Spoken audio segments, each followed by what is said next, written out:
We are glad to welcome you on the HardReset.Info YouTube channel, and today I would like to demonstrate that you can lock apps in OnePlus phone. So to start, you will need to launch Settings.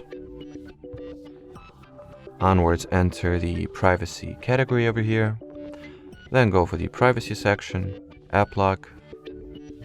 As you can see, I do not have any privacy password set, so I will need to opt for one. We'll go with pattern. Then choose the security question, or rather not choose but set.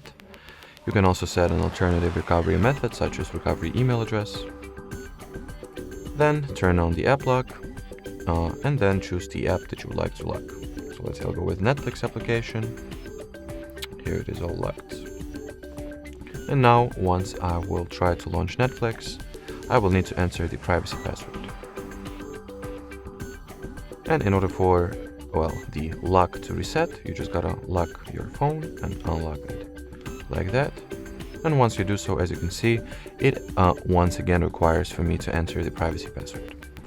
Alrighty, so that will be it for this video, guys. Thanks for watching, and bye-bye.